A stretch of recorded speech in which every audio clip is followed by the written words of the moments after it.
Hello everyone, welcome to Sudheer today. మన భారతదేశ భద్రతకు చాలా దగ్గరగా ఉన్న చాలామందికి తెలియని ఒక ప్రాంతం ఉంది.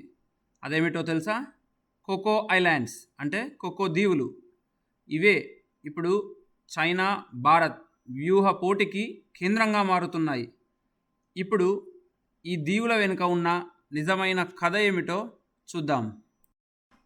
అసలు ఈ కోకో దీవులు ఎక్కడ ఉన్నాయి? ఈ కోకో దీవులు మయన్మార్ దేశానికి చెందినవి, కానీ ఇవి భారతదేశం యొక్క అండమాన్ దీవులకు కేవలం 40 నుంచి 60 కిలోమీటర్ల దూరంలోనే ఉన్నాయి. అంటే మన సరిహద్దుల దగ్గరలోనే మరో దేశం యొక్క దీవులు ఉన్నట్టే. ఇక్కడ 2 ప్రధానమైన దీవులు ఉన్నాయి. అవి గ్రేట్ కోకో దీవి అండ్ లిటిల్ కోకో దీవి. ఇవి చిన్నవైనా సరే వీటి ప్రాముఖ్యత మాత్రం చాలా పెద్దది. అసలు ఈ కోకో దీవులు ఎందుకు అంత ముఖ్యమైనవో తెలుసుకుందాం. కోకో దీవులు బంగాళాఖాతంలోని సముద్ర మార్గాల మధ్యలో ఉన్నాయి. ఈ మార్గం ద్వారానే భారత నౌకాదళం, అంతర్జాతీయ వాణిజ్య నౌకలు ప్రయాణిస్తాయి. కాబట్టి ఈ దీవులపై ఎవరి నియంత్రణ ఉందో వారికే ఆ సముద్ర ప్రాంతం మీద పర్యవేక్షణ శక్తి వస్తుంది. అయితే దీనిలో చైనా పాత్ర ఏంటో తెలుసుకుందాం. ఇటీవలి సంవత్సరాల్లో ఉపగ్రహ చిత్రాలు చూపుతున్న ఏంటంటే ఈ కోకో దీవుల్లో కొత్త రన్వే, రాడార్ స్టేషన్లు, బ్యారాక్స్లు వంటివి నిర్మాణం అవుతున్నాయి. చాలా విశ్లేషకులు ఏం చెప్తున్నారంటే ఈ నిర్మాణాలకు చైనా సహాయం అందిస్తుంది అని. అంటే చైనా మయన్మార్ ద్వారా భారత్పై పర్యవేక్షణ చేసే అవకాశం ఉందని. అయితే మయన్మార్ ప్రభుత్వం ఏం చెప్తుందంటే అక్కడ చైనా సైనికులు లేరని, ఇది మా సొంత స్థలం మాత్రమే అని చెప్తుంది. కానీ ఉపగ్రహ చిత్రాలు చూస్తే మాత్రం ఇది పౌర మరియు సైనిక బేస్లా కనిపిస్తోంది. అయితే దీనివల్ల భారత్కి ఎందుకు అంత ఆందోళన? కోకో దీవులు మన అండమాన్ నికోబార్ కమాండ్కు దగ్గరగా ఉన్నాయి. అక్కడ ఉన్న రాడార్ల ద్వారా మన నావికాదళ కదలికలను, క్షిపణి పరీక్షలను గమనించవచ్చు.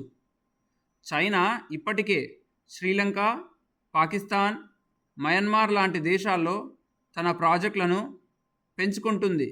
దీన్నే స్ట్రింగ్ ఆఫ్ పర్ల్స్ స్ట్రాటజీ అంటారు. అంటే భారతదేశాన్ని సముద్రం ద్వారా చుట్టేసే వ్యూహం. అందువల్ల కోకో దీవులు కూడా ఆ స్ట్రాటజీలో ఒక కీలక లింక్గా మారే ప్రమాదం ఉంది. అయితే దీనికోసం భారత్ ఏం చేస్తుందో చూద్దాం. భారత నౌకాదళం ఇప్పటికే అండమాన్ నికోబార్ కమాండ్ను బలపరుస్తుంది. అంటే కొత్త ఎయిర్ బేస్లు, రడార్లు, సబ్మెరైన్ ట్రాకింగ్ సిస్టంలను ఏర్పాటు చేస్తుంది. అలాగే మయన్మార్తో డిప్లొమాటిక్గా మాట్లాడుతూ కోకో దీవులు చైనా చేతిలో స్పై బేస్ కాకూడదు అని స్పష్టం చేస్తుంది. అయితే ముందు ఏం జరగవచ్చు? ఈ రన్వే లేదా రాడార్ సిస్టంలు చైనా తరపున ఇంకా పెరగవచ్చు. చైనా మయన్మార్ ఆర్థిక మార్గం సిఎంఈసి కోకో దీవులకు మరింత ప్రాధాన్యం తెచ్చిపెట్టవచ్చు. అయితే భారత్ కూడా తన సముద్ర భద్రతను మరింత బలపరుస్తుంది.